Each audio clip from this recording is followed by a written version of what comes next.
Champions of Psychology is meant as education and entertainment. It is not a substitute for medical advice or professional counseling. Discussion of mental health topics will be primarily rooted in research and the personal experiences and self-disclosures of the hosts. While we can provide generalized education and possible mental health resources, we cannot offer any recommendations, advice, or opinions for any specific persons, cases, or situations. We provide these resources and links at our sole discretion, but have not necessarily vetted or reviewed any resource. We assume no liability for the use of the information or resources on these sites, and we encourage you to use your own best judgment.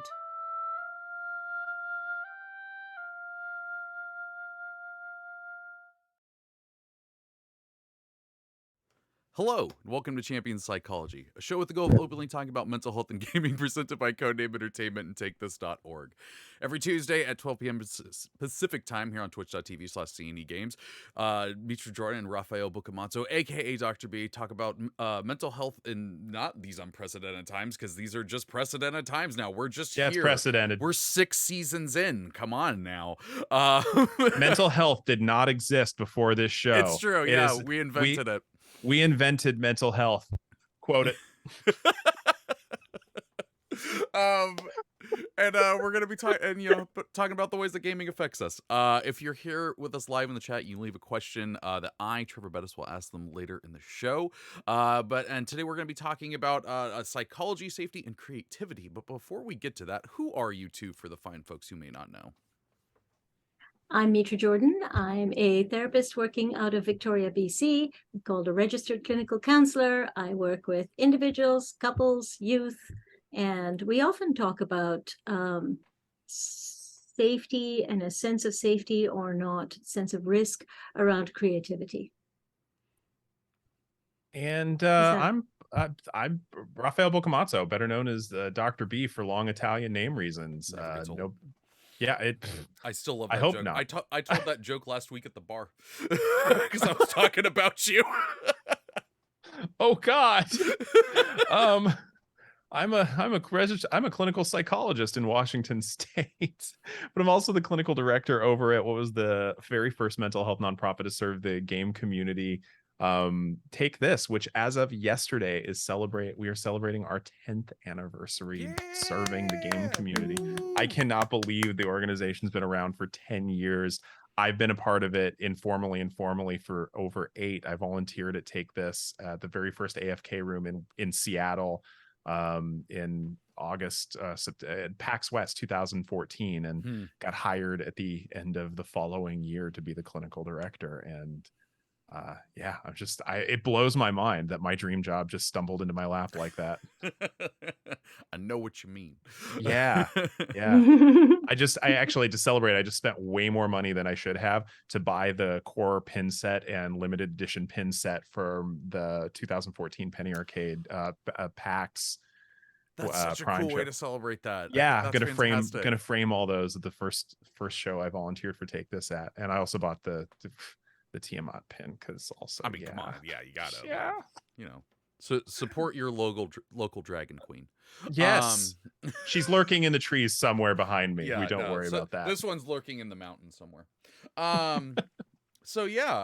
We're here to talk about psychology, safety, and creativity, because we thought we'd have like a fun thing to talk about instead of everything else that's going on everywhere ever. Please go vote. If you live in the United States, please go vote. So where do we want to start with this topic? Well, like we always do, let's start with the definition of it, because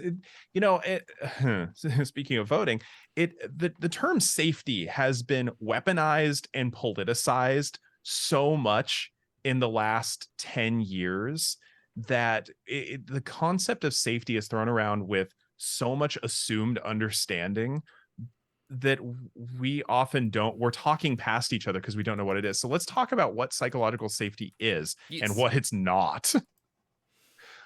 First of all, what it is the idea that within a group, one can take a creative risk or offer or be able to offer some sort of critical feedback without without both critical feedback in a supportive manner and offering creative ideas without fear of repercussion, reprisal, or other forms of marginalization within the group. And what it doesn't mean is that you will never have it does not mean you'll never have a bad conversation or an uncomfortable conversation, because sometimes that's part of the creative process. But what it means is that you feel supported by the group at all times. You feel safe enough to tolerate the discomfort exactly. that comes up. You feel safe enough to take a risk exactly. in sharing your opinion right. or idea. Yeah. Yeah, and it does not mean good vibes only, because those of you who've been watching for a while know how we feel about that phrase. Yeah, and it's also through taking risks that we gain trust, or that we feel a sense of trust. Mm-hmm. And so sometimes that means being told no for something or experiencing critique over something, but that is how we also develop trust, is to feel safe to be positively critiqued as opposed to negatively criticized or torn down. And we like it when praise and critique are specific. Absolutely. To certain things. So that's like, oh, well, I like this part of the idea, and I don't know how we would pull off this other thing. You know, that kind of thing is much easier to work through as a conversation and a shared experience. Yeah. And, I think about this, Mitra, in personal examples. Mm-hmm. And I want to think about, like, I'd like to think that there's a good degree of psychological safety between the three of us in how we come up with this show, because how many times have I thrown out an idea when we're planning out a season and both of you are just like, no, no.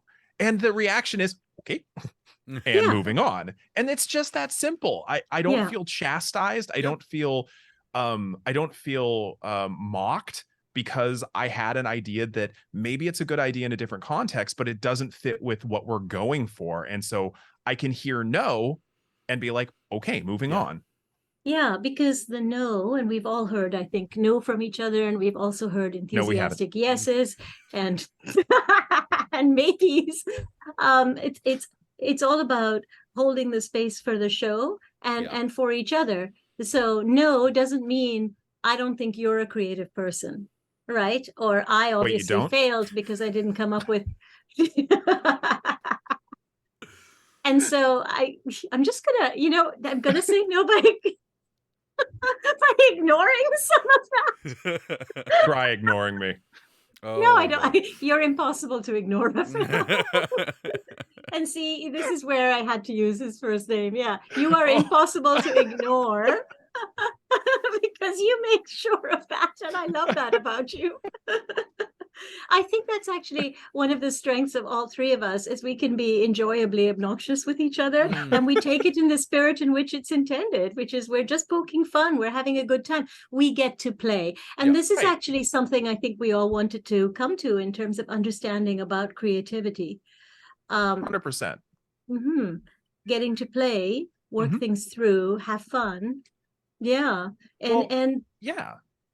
Well, because I feel supported in that moment. I know that regardless of whether you poke fun of me or not, I know that. Well, oh yeah, you do. But I know that when push comes to shove, you've got my back, and I have a trust that both you and Treavor believe in my capabilities, believe in what we are all doing together as a team, and you have the ability to poke fun at me because there is that mutual trust. And that's interestingly, that's one of the definitions of psychological safety that I kept coming up when I was looking at the literature is a belief. It's a perception of trust and support. Yeah, absolutely. So, well, I mean, we've kind of danced around this, but why is this important? Why is this a thing that we wanted to talk about? Why would psychological safety be important in a creative endeavor? Let me think about that for a second. When you are trying to come up with new and interesting ideas, why would it be important for someone to feel safe coming up with new and interesting ideas? Yeah, I wonder. Gosh. Yeah. because otherwise it's terrifying to throw things out there if you don't feel that you're safe. And if you've created a kind of relational culture where it is okay to say anything, and to brainstorm together, and in our poking fun at each other, we never tear each other down. And I think this is a really important piece of it, is that sometimes people think that they're poking fun in a collaborative way, meaning we both find this funny, or we all find this funny, but actually they're poking fun at, and they're doing a one up, one down game. Right. I'm making a joke that makes me feel better by making you feel worse. Yeah. So I'm elevating myself and putting you down. Yeah. That's the opposite of collaborative. That is the opposite of creating a healthy group or team, or the capacity to share an experience is to poke fun in a way that we're all part of it. You know, it's like when somebody says, well, I was just joking. Yeah, I wasn't participating and I didn't find it funny. Right. You know, right? So, and you're too sensitive. You know, these are all things that really are corrosive to trust. And whenever you have an atmosphere that has this kind of corrosive feel and energy, you're not going to get the best out of people. Well, you're getting to another often ignored aspect of psychological safety, because sorry, I'm gonna get technical on y'all for a second. Right. I apologize. Technical warning. But I'm hold on. I feel like I need to hold on. I need to put a hat on for this one. Okay, so psychology, so the psychology class is in session right now. So there is a series of systems of psychology that are based around existentialism, where the idea of freedom and responsibility are completely intertwined. And so while they focus on personal meaning, they also focus on responsibility to self and others. And so as we're talking about creative freedom here, we're also talking about freedom within limits and with responsibilities and repercussions, because part of psychological safety is feeling safe enough to speak up and say, no, this is not working. Let's fix this system. And I know that I have enough trust in Mitra and Treavor that if they were to like cross a personal boundary in the way we were mocking each other, if I were to say something, I would be heard. And I believe that. Yeah. And I hope they would say the same thing. Okay. Teaching hat off. I think that's a very good point, that trust goes both ways, and that it's such a critical part of taking risks. Yeah. Yeah. And it's not just, and I mean, we're seeing this play out in real time on the interwebs. Oh, the interwebs. Oh yeah. Oh no. Oh, humor is back in session on certain websites. Oh, wait a minute. You made fun of me? Banned. Yeah. It's, part of the psychological safety is also for it, like I said, for the freedom for people to speak up and say, no, we have limits here. Yeah. And navigating that framework is so important. It's not freedom without responsibility and consequences. So yeah. Okay. Class is over. There we go. Good night, everybody. I'm going to go climb a tree. The point you're making is that when a person has power, in holding and recognizing that, they can wield it carefully. We don't have to use a butcher's axe for everything. We can use a surgeon's knife, and we can decide where those cuts need to actually be, and not just willy-nilly rip things up.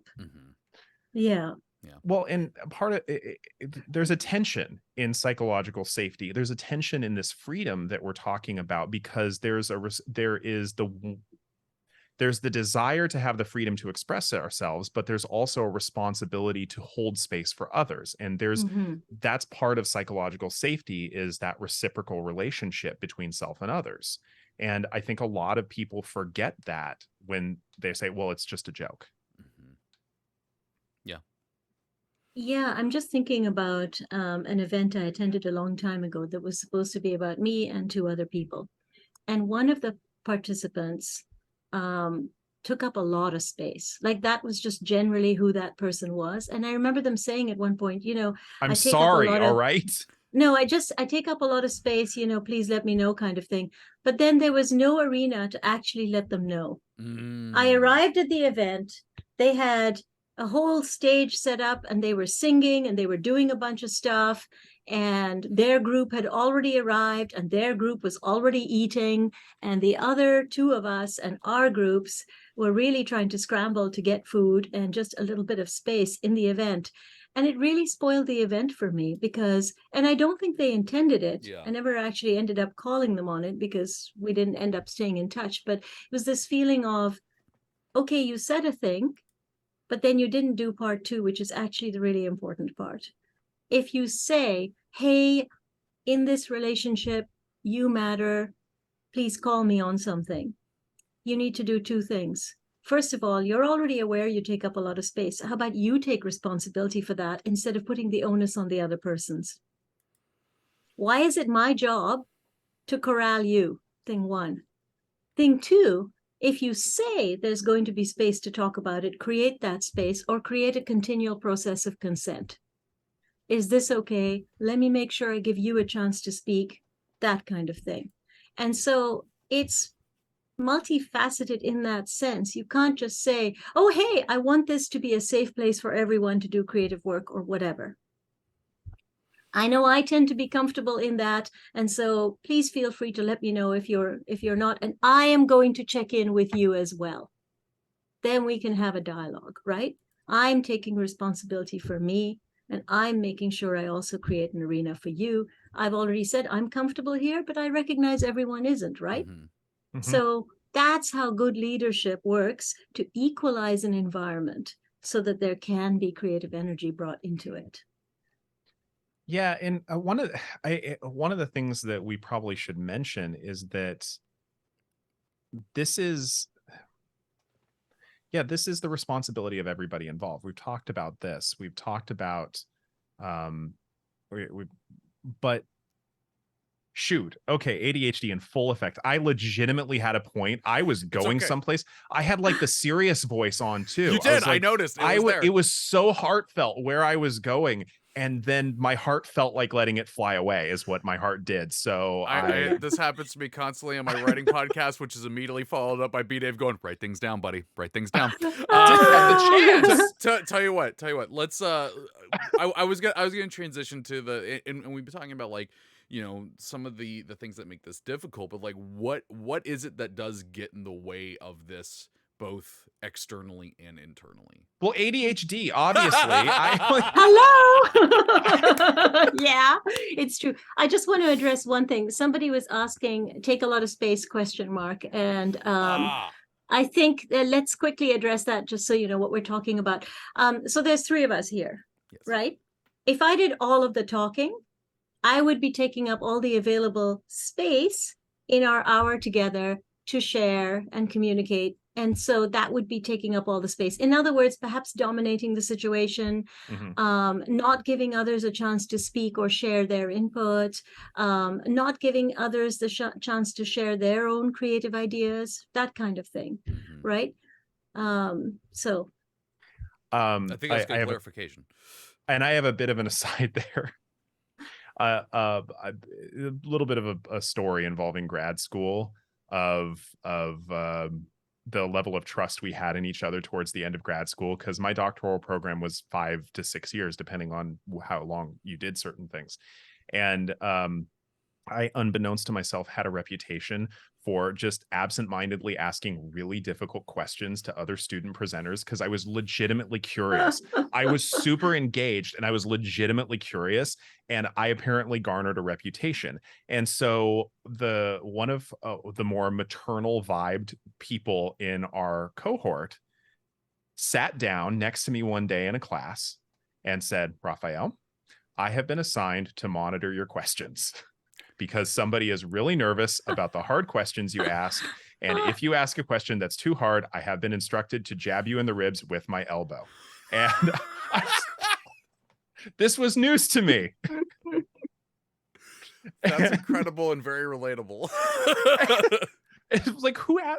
And then I yelled, jokingly, at the student who asked her to do that. I was like, what's going on? And she said, I'm nervous and you ask hard questions. And, fair point. That's fair. That's fair. Kept my mouth shut. I love that. So what are some of the things that get in the way? Anxiety. Totally. And I think, we've been talking kind of about the psychological space in groups. And I just want to also bring it to the psychological space within ourselves, not in terms of taking space so much, but also in terms of the atmosphere we create around our own creative process. Mm-hmm. Okay. So I just want to share. I am wearing a dress that I made and a necklace that I made. And it's taken, I think, both courage and good tools to feel comfortable to just generally wear the clothes I make. Yeah. Okay. And that's partly a level of skill, but partly also just I make things that I like to wear. Where else am I going to get a shirt with dragons on it like this? You know what I'm saying? So that's no joke. While we've been doing this show, I noticed it. I'm just like, God, that thing's so cool. Like, I didn't notice it when you first joined the call, and I noticed it while we were recording. I was thinking, like, that dress is so cool. Should we send Mitra money so we can get like bowling shirts of the dragon pattern so we can all be matching? So, you guys are adorable. But the point the reason I mentioned it is because I think that there is a process in our own creativity, and we've all talked about this before, the tyranny of the blank page or the blank canvas, or feeling like we can't.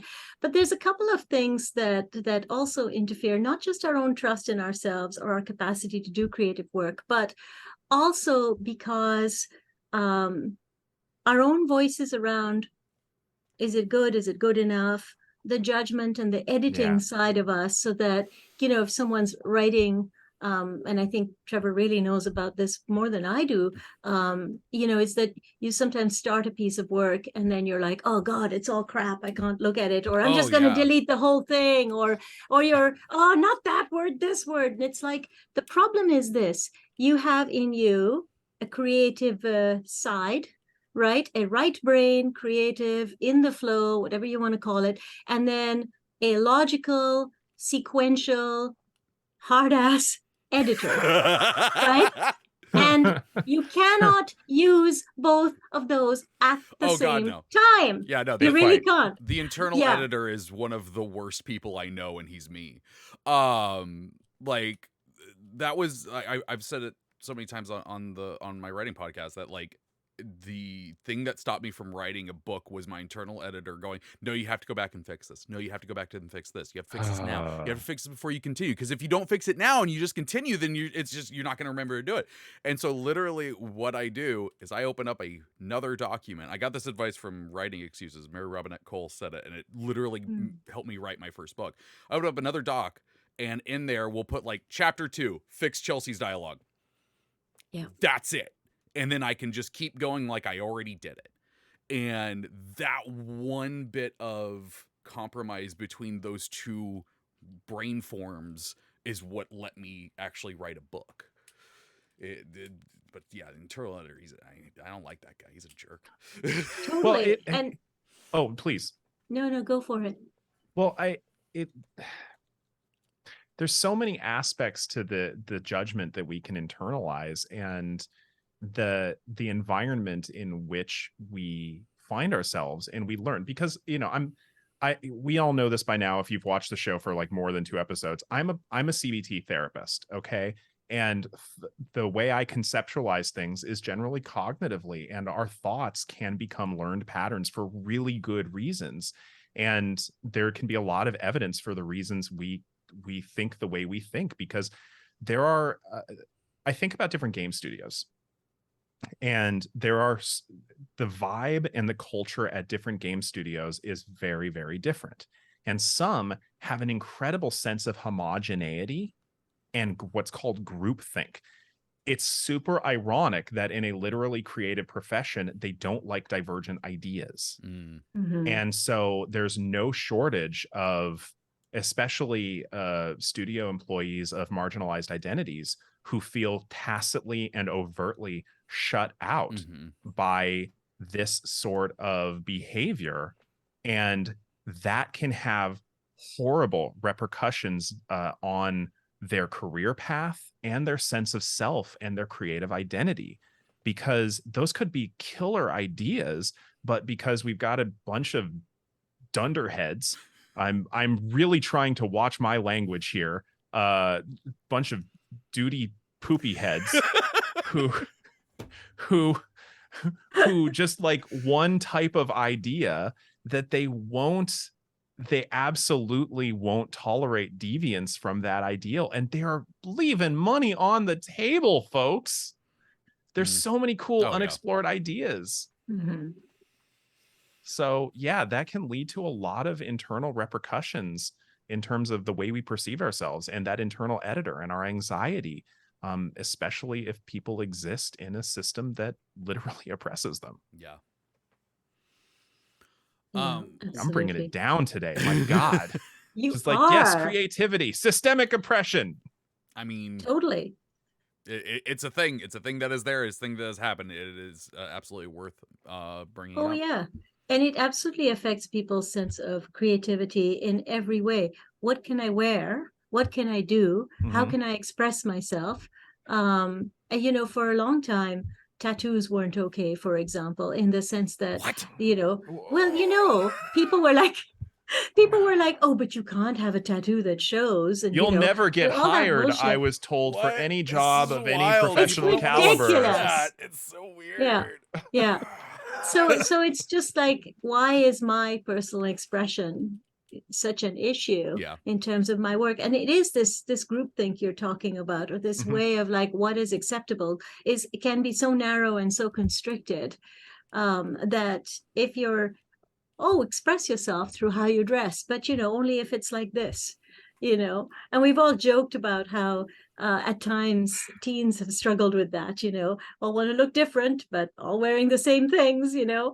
And that's because I think they're epitomizing that exact struggle. You know, who am I and how do I want to be, and how will I be seen, and will I be put down if I'm doing this, or will I be right? So it's not enough psychological safety that interferes with my ability to express myself how I want, right? In every arena in our lives.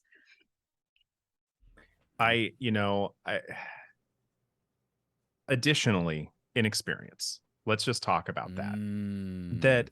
That as you gain more experience in any sort of creative industry or any creative pursuit, you start to see, and I think it was Mitra who brought this up yesterday in our pre-production meeting, that you start to basically see patterns and more quickly recognize what isn't up to your standards. And cooking is the example of Mitra brought up yesterday. Oh yeah, now I remember. See, here I am. I was like, I'm waiting for I'm waiting for you to jump in because I know you will, and I'm like, I'm talking over her. When no, you just didn't remember you said this. It was brilliant. No idea. But then continue on with this because it was your example. Okay, so it's the idea that, you know, once you do something enough, once you have enough practice or learning with something, you kind of internalize some parts of it. So if I'm used to cooking certain things, then I'm used to the way spices go together. Then I can play a little bit, and I know I can substitute one thing for another, and I'm just comfortable in that environment, and I'm not really thinking about every step. Right? If I'm confident generally in my cooking, I'm probably not thinking about every step. And if I read a recipe and go, Pernod and ginger in the same thing, that sounds like a really bad idea. I'm just going to go with the ginger, you know, for example. Physically hurt Dr. B. I can taste that mistake. It totally. And actually, I saw it on a menu one time, and I was like, yeah, let's not eat that thing. This over here looks much better. But, you know, so I think that when you start to do that, you can kind of bring yourself more to those things that you do. But when you're first cooking, right, it's all tentative. You don't necessarily have a sense of what's going to work with what. So there's a learning process where you're going to take risks, and they don't always make sense to you. Bay leaves do not go in milkshakes. Yeah. And then there's the stage you get to where you can more easily intuit what's going to work. Yeah. And if somebody is coming to me and they're like, they've made something for the very first time and they're like, what do you think? You know, obviously, I'm not going to shoot it down. I might say, what do you like? I think, wow, the texture is great, or you did this, really well. And what do you think? How is it to you? What would you like to change? Right? What a Let's creative choice. empower. Yeah. Oh, that tastes interesting, right? What an interesting idea. Strawberries and beef. I did a really weird thing once when I was learning to cook. I was about 12 or 13, and I did something with potatoes where I really overcooked them, but not in a good way. I mean, they weren't mashed potatoes, they were bizarrely watery. And then I added cinnamon and some other stuff. And at this point, I look at that and go, wow, you did really not understand how things went together. And, I can still taste that potato with cinnamon, and it's not good. It's not good, people. It's like when I think back to like my writing from like over 15 years ago. The last time I read that, I just remember screaming out loud, "Pick a point of view!" But I think the thing is, what got you here was taking those risks, was starting that Right. writing process. And so when you are beginning at something, do not judge yourself on someone really experienced. No. And do not look back at your work and go, wow, what a loser I was. Because you weren't. No. Yeah. Past you got you to present you. Exactly. Past you got you excited about whatever it was you were doing, was excited to just generally create stuff, was happy to sit down and do things, was willing to take risks. And it's through that person that you become the creative person you are now. Yeah. So we really have to honor that. And we have to recognize we're going to make mistakes. Yeah. A lot of them. And that's all right. Mm-hmm. There's things I made, and afterwards I was like, yeah, no, that's never going to work. And also I can't alter it, and forget that. But I probably learned a number of skills doing that thing, whether it was proper hemming or putting in zippers, or in the case of cooking, the children will never let me live down this one thing I did with rice and mushroom powder. I'd made the mushroom powder from dried mushrooms. Then I think I added fresh ones, and there was a risotto vibe. And it was utterly it came out a really odd brown color, and it was really quite disgusting. I don't usually think of risotto as brown. Uniformly. But you're getting into, and I realize we're going to go to break in just a second, and this is a really interesting transition point. So I want to make sure we talk about this when we come back, about how to cultivate a supportive network that honors and supports mistakes. Because this is one of the number one bits of advice I have for like first time DMs for playing tabletop RPGs is, get yourself a group that supports you making mistakes, because you will. Yeah. And get comfortable with the fact that you'll make mistakes. And you will not have the perfect campaign. What's the perfect campaign? The perfect campaign is the one that you think is the thing that you have to make, and it is the thing that you won't make, and it's okay. That's what Matt Mercer does. That's why I have hair like him now. Oh, Lord. All right, we're going to go to our disclaimer. We'll be right back to talk more about this topic. Champions of Psychology is meant as education and entertainment. It is not a substitute for medical advice or professional counseling. Discussion of mental health topics will be primarily rooted in research and the personal experiences and self-disclosures of the hosts. While we can provide generalized education and possible mental health resources, we cannot offer any recommendations, advice, or opinions for any specific persons, cases, or situations. We provide these resources and links at our sole discretion, but have not necessarily vetted or reviewed any resource. We assume no liability for the use of the information or resources on these sites, and we encourage you to use your own best judgment.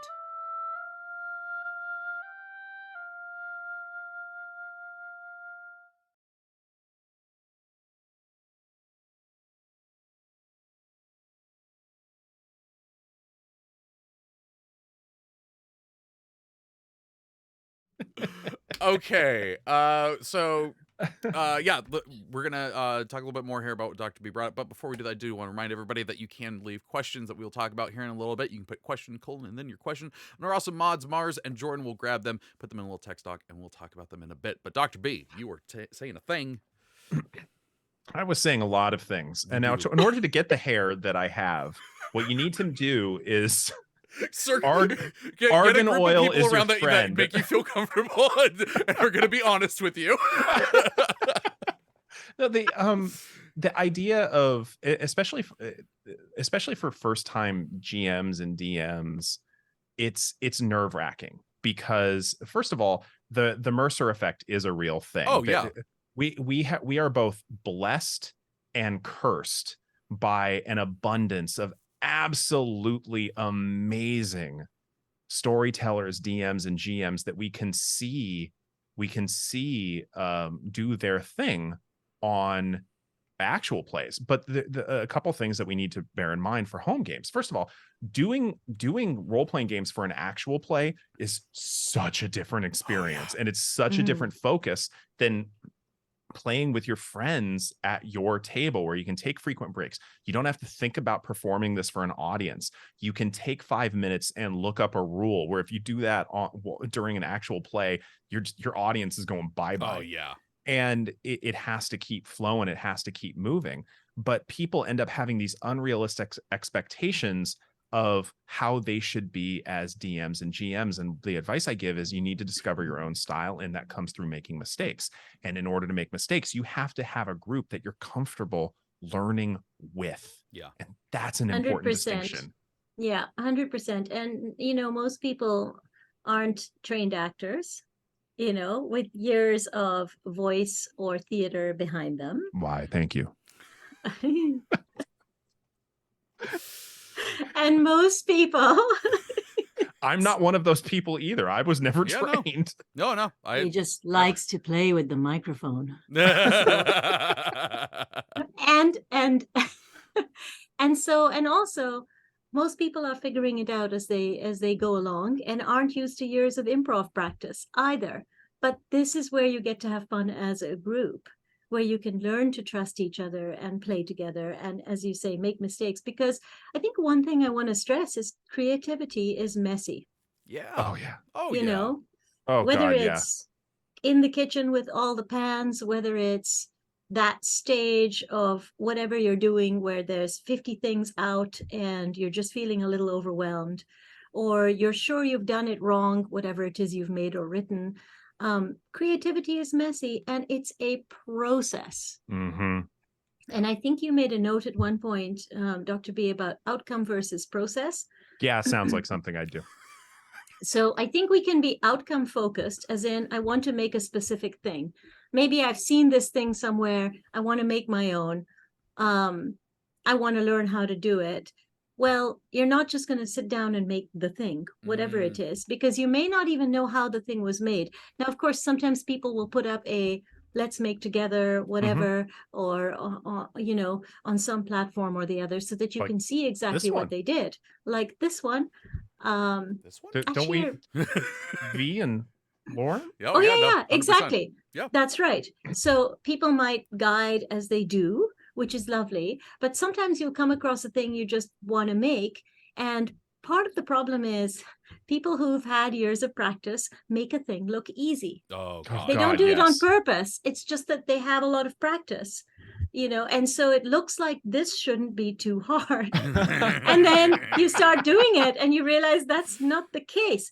And then other people around you can make a thing look easy as well, because they can say to you, oh, I've seen you do X, you probably can make one. And you're thinking, never actually put in a zipper before, or some other thing that you're not like super skilled at.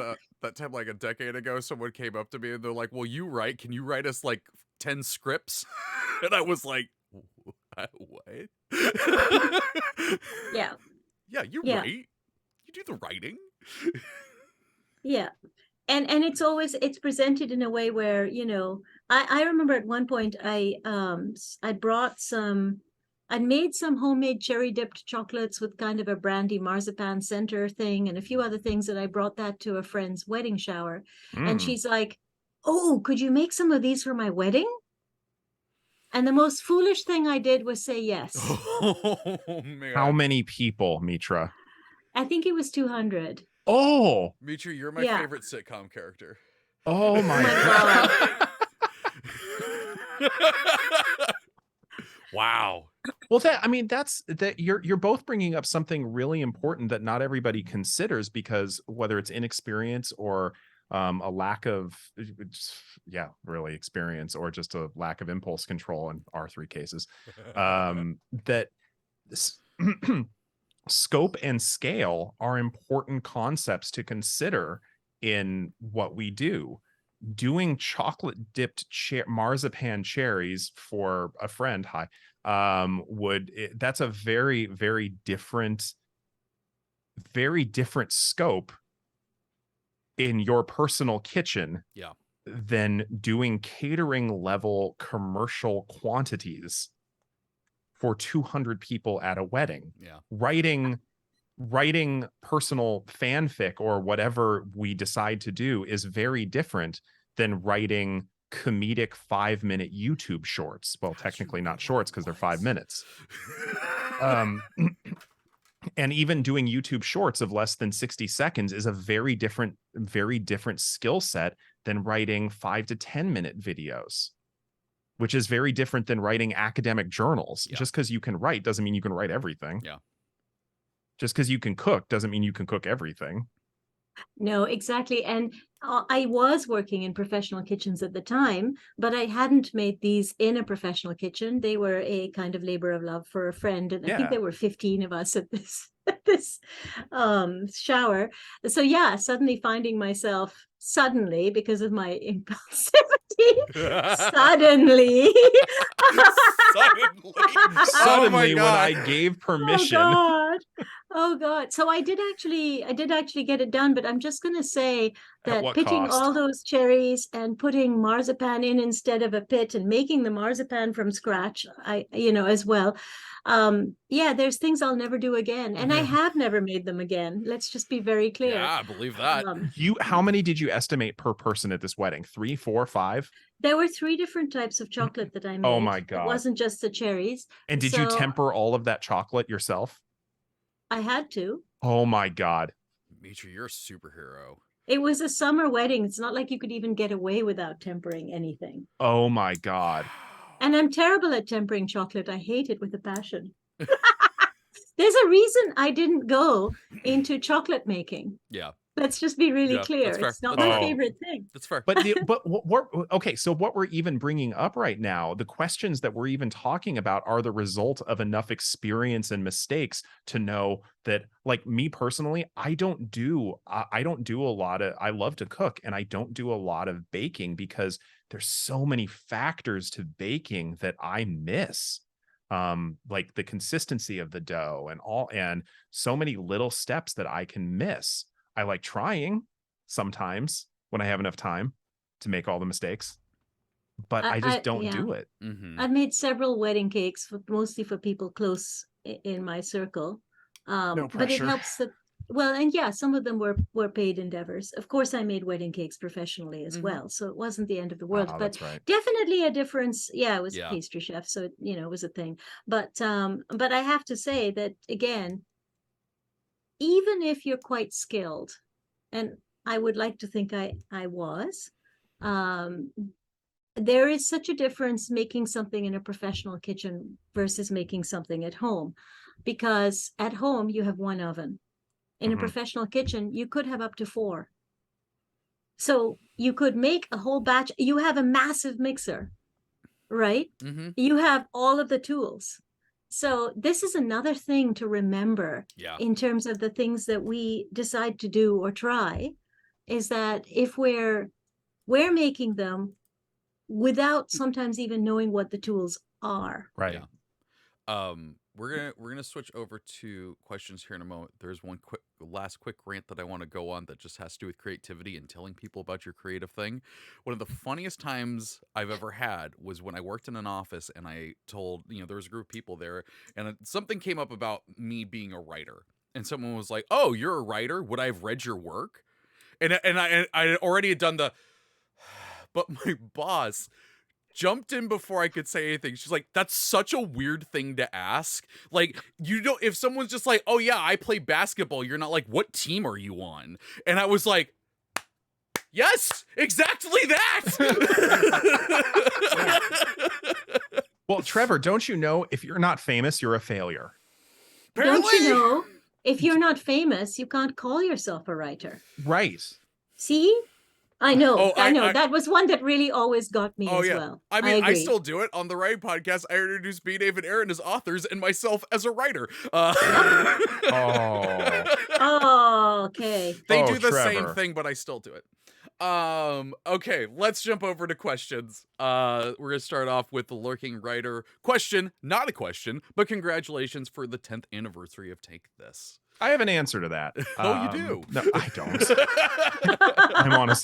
I thank you, Lurking Writer. I'm honestly humbled and shocked that when so many nonprofits do not hit that mark, we've been able to slowly grow over those 10 years, and we're in a very different place now than we were 5 years, almost 7 years ago when I started.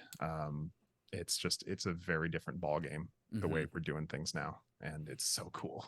Oh yeah, Take This is so cool.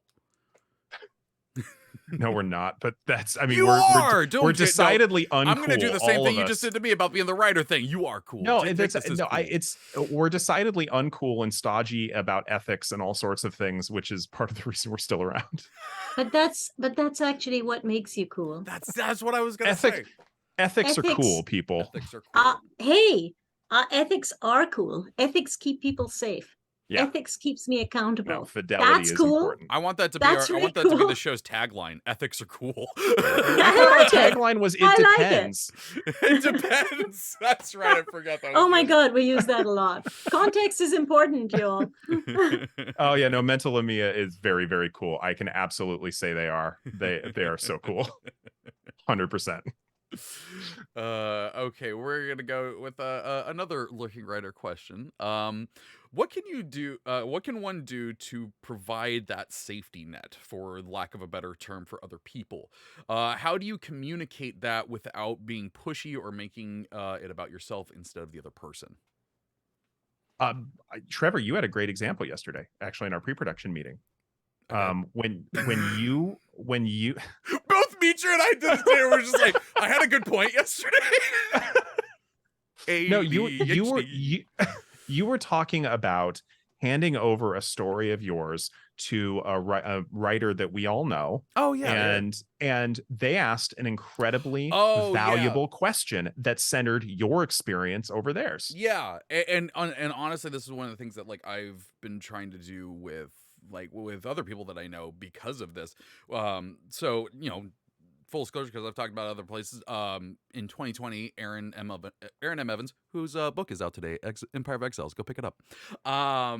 She offered to read my book, and that's like the first time any published author has been like, "Hey, let me read your stuff," and I was like, "Oh my God!"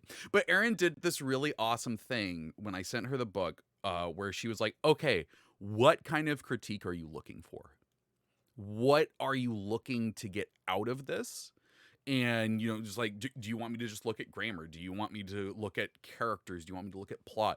And I mean, my answer to her was tear the whole thing apart. Like, there was other verbiage used there, but it was just like, tear the thing down. I want to know everything that's wrong with it. Like, no holds bar, which was really good to be able to have someone do and talk to about it. So yeah, that's something I've been trying to do with people, is just like, okay, like if someone comes to me and they're like, how do I do this? It's like, what are you looking to get out of this? What is your end goal with it, so that I can help get there? Because I'm bad at reading that. But that's the answer I often give to people in terms of helping to create psychological safety for others, is what are you looking to get out of this? Yeah. Not what do I want to say, what do you need? Yeah. And focusing on the other person's needs overtly tells them subtly, you're important. Yeah. When I was doing my trauma training, one of the best things to come out of it for me was the facilitators. So we'd do a bunch of learning, then we'd break into small groups, and we would role play and try things out with each other. And the facilitators always asked, what's your learning edge? And I just thought that was such a useful question, because it's like, yeah, we're not saying what's my entire learning mountain or my entire learning cliff or whatever. We're like, what's the thing that you're working on? What's the thing that you're moving towards? Where do you feel you're sort of getting it, but you're not quite there? Yeah. Right. And it really kind of allows you to just think about this little bit that's the next part of your journey, right? And that's where you want to go. Mm-hmm. And I think that in any kind of creative work that we do, there is inevitably a learning edge. There might be our major goal, whatever it may be, right? But there is going to be the thing I'm working on at the moment that I really need help with. Yeah. Right. And so you, as a more confident writer, were ready to sort of ask Aaron to look at everything. Oh, yeah. But I love that Aaron created the space for you to ask for whatever you needed. Whatever, if it was going to be small and specific, that was fine. If it was going to be the broader picture, that was fine.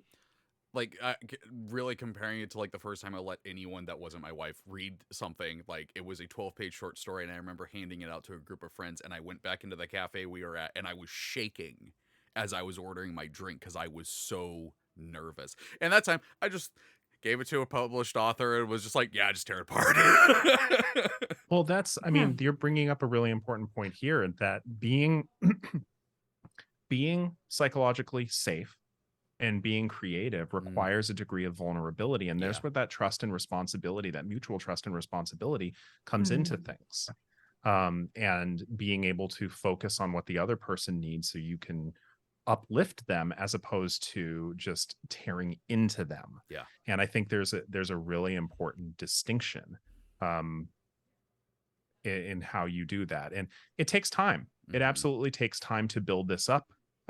Build this dynamic up, because there has to be a consistent demonstration of care and support. Doesn't happen after one occurrence. Yeah.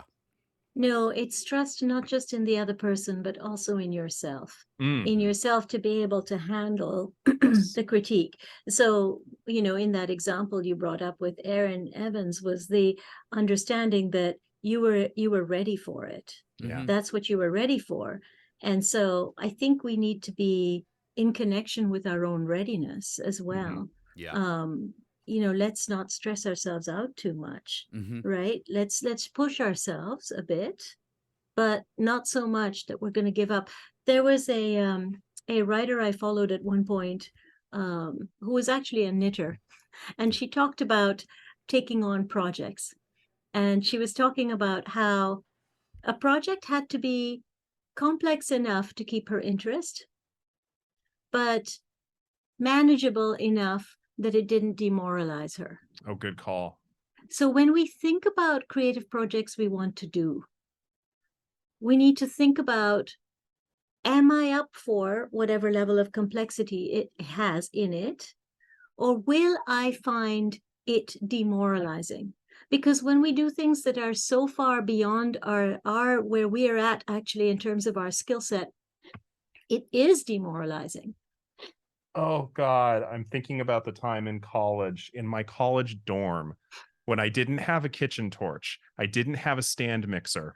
I thought it was a great idea to try making baked Alaska.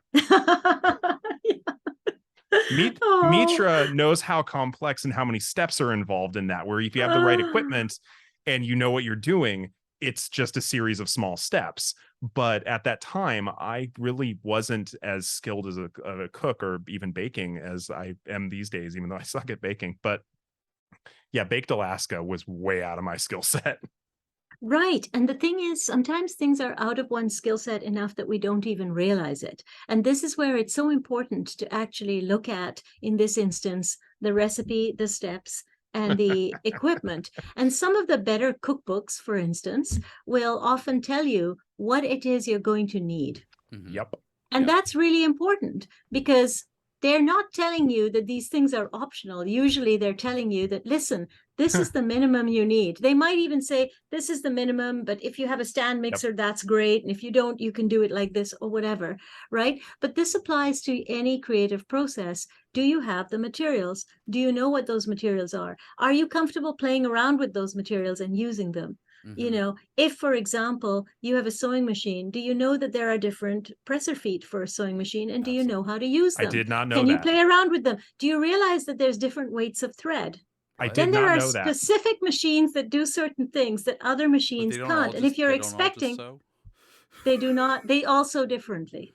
And you have to be comfortable. So once we start to get into whatever it is, we can figure out how complex it is and decide what our starting point is based on the tools we already have. Oh, it's like we don't know what we don't know. That's that Dunder Mifflin effect, right? Go on about that a little bit, because I don't know what I don't know. The Dunning-Kruger effect. There we go. Dunder Mifflin. Okay. That's Houghton Miffling, and that's the Dunder Mifflin effect. Shout out because to the I'm a Office fans. Dunderhead. I was like, I feel like that was an Office thing. All right, we got to start wrapping things up. Thor and Goblin Katie, we didn't get a chance to get to your questions, but be sure to come back for our season finale, and I'll be sure to get those into that episode because they were very good questions. Where can people find you two on the interwebs if they would like to do so? At Mitra Jordan on Twitter, or mitrajordan.com is my website, and feel free to reach out. Those are the places I am, unlike Dr. Raffael Boccamazzo, who is available in many different environments because he's special like that. You'll notice the lovely forest theme behind him today. Be sure to find the deluxe edition Raffael Boccamazzo, the collector's edition Raffael Boccamazzo. Now with the Ho Rainforest. This is a real place near Seattle. Yeah, only temperate rainforest in North America. It's lovely. But I'm around on all the socials at the Dr. B, TheeDoctorB, as in boy, mostly on Twitter while that is still alive. We'll see. Are you saying there's no temperate rainforests in Canada? The whole rainforest, it goes upwards. His voice got so smothered. It goes upwards. It's now I just got fact checked. I gotta have to look that up. You can follow me on Twitter at the Treavor. There's a hiding in there. I don't even know what else to plug for me. So just find me on there. The things happen. Thank you so much to Jordan and Mars for moderating the chat today and do a fantastic job. Thank you to Codename Entertainment and Take This for giving us an opportunity to have these discussions. And once again, congratulations to Take This on your 10th anniversary. Our schedule is just go look at Twitter, Reddit, and Discord. I don't remember. I posted it yesterday, and yesterday is a blur. Go buy Imperfect Cells, Burn Benefits. I don't know. That is going to do it for this week's episode. So until next week, take care of yourself. Bye, everyone. Champions of Psychology is meant as education and entertainment. It is not a substitute for medical advice or professional counseling. Discussion of mental health topics will be primarily rooted in research and the personal experiences and self-disclosures of the hosts. While we can provide generalized education and possible mental health resources, we cannot offer any recommendations, advice, or opinions for any specific persons, cases, or situations. We provide these resources and links at our sole discretion, but have not necessarily vetted or reviewed any resource. We assume no liability for the use of the information or resources on these sites, and we encourage you to use your own best judgment.